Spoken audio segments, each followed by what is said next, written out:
Então olha só, voltando aqui rapidinho, né? Você parou no vídeo lá e pensou assim, professor, que diabo é isso? Se eu dar a definição e dar exemplos de coisas que não funcionam para a definição, claramente, né? Porque é mais fácil a gente lembrar de coisas que não funcionam das definições do que da própria definição em si, certo? Então, para você ter uma função, é praticamente qualquer coisa que não faz isso daqui, certo? Então vamos fazer aqui, né? O conjuntinho aqui de novo, o ABC. E aí nós vamos fazer agora aqui uns exemplos de funções mesmo entre esses dois conjuntos. Ficou pequeno, né, cara? Mas aqui você entende, é 3 bolinhas aqui, 3 bolinhas lá, pronto. Então, eu posso ter uma função assim, ó. Epa, o A vai no 1, o B vai no 2 e o C vai no 3. Certo? Aí você compara. Todos os elementos de A estão relacionados a algum elemento de B? Sim, estão. A relação, né, entre os elementos de A para os elementos de B é única? É única, né? Porque só tem um tracinho ligando eles dois. Né? Cada elemento aqui só tem um tracinho ligando. Então, é uma função, né? Então, a gente pode dizer isso daqui que se eu chamar essa relação aqui de f, né? Vou dizer que é uma função, eita fé, de A para B. Tranquilo? Vamos pegar outras bolinhas aqui, ó. Ah, que maravilha, né? Fazer desenho é bom demais. Eu tenho 1, 2, 3, eu vou botar aqui ABC de novo. Bota aqui A e B. Você tá pensando, professor, onde é que tá aqueles negócio de X, de Y? Calma, calma, jovem, calma. Daqui a pouco. Então vamos pensar aqui, ó. Vou fazer outra função assim, ó. Eita, o A vai no 1. Eita, o B vai no 1 também. E o C também vai no 1.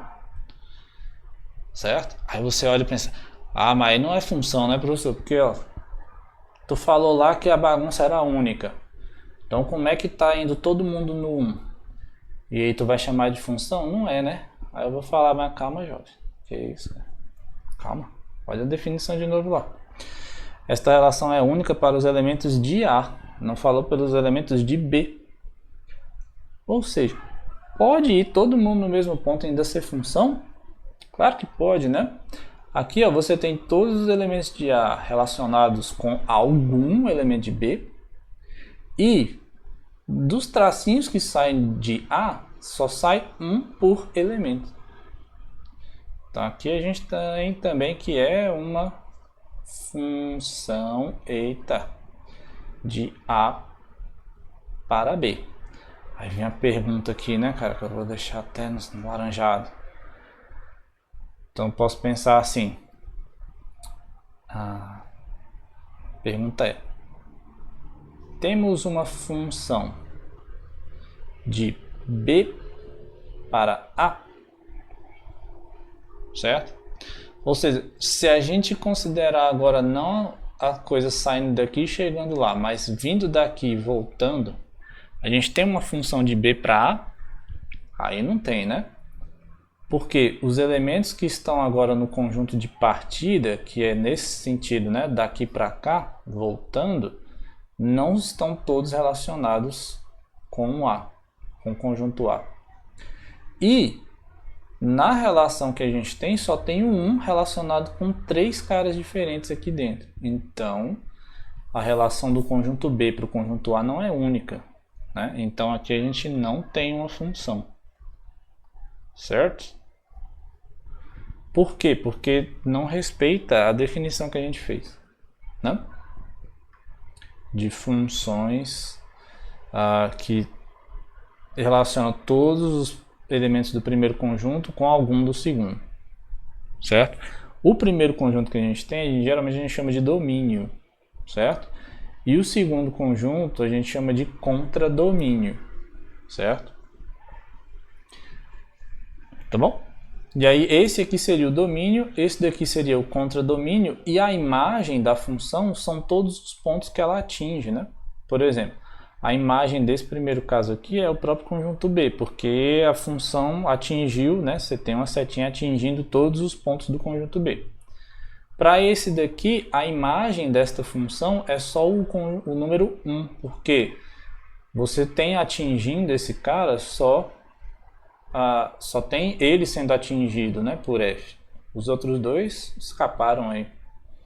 Então, domínio é o conjunto de partida, contradomínio é o conjunto de chegada, a imagem é um subconjunto do contradomínio. Às vezes pode ser todo mundo, que nesse aqui, às vezes não pode, né? Pode não ser todo mundo. Beleza? Então, algumas propriedades aqui que a gente tem de funções, né? No caso geral ainda, certo? A injetividade. A injetividade, ela fala o seguinte: se você tem elementos, deixa eu pensar em como vou dizer isso. Injetividade é que a relação entre os elementos é única, certo? Aí os elementos, a relação única é com tanto os elementos do domínio quanto os elementos da imagem, certo? Por exemplo, ó, uma coisa que não é injetiva, que eu vou até fazer aqui, eu devia ter copiado essa imagem, né? Já que eu faço ela tanto, devia ter copiado ela em algum lugar e ter botado um Ctrl C assim, pronto, olha aí que bonito. Então olha só, uma coisa que não é injetiva, né? Se você pega assim, ó, esse aqui vai para cá, o B vai no 1 também e o C vai no 2, não é injetivo por causa desse aqui, ó. Certo? Não é injetiva. Certo? Porque você tem que a relação não é o que o pessoal chama de 1 para 1. Você tem um elemento aqui relacionado com outros dois diferentes, né? O mesmo elemento relacionado com dois elementos diferentes. E aqui quando a gente vai olhar para essa propriedade, a gente tem que olhar tanto para o domínio quanto para o contradomínio. Certo?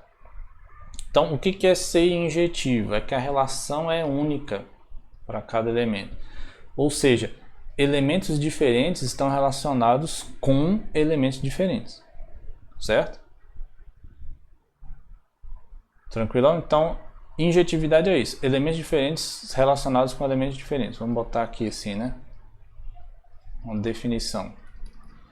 Elementos diferentes estão relacionados, com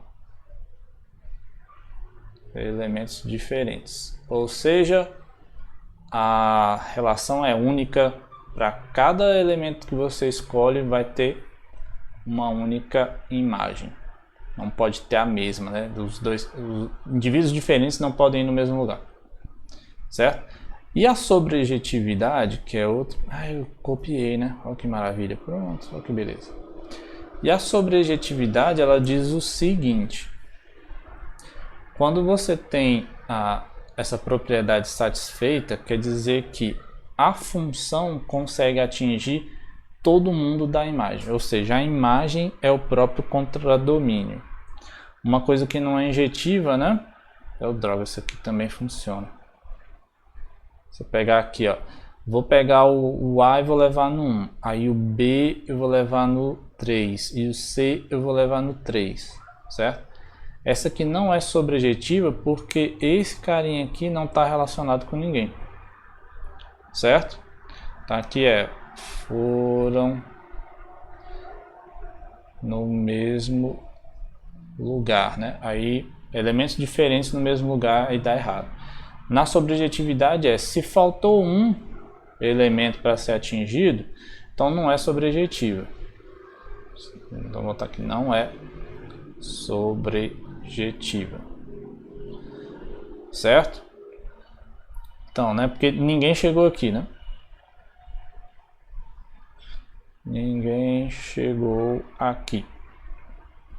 Por essa coisa aqui que é uma função, né? Ainda é uma função, mas não é sobrejetiva porque não atingiu todo mundo.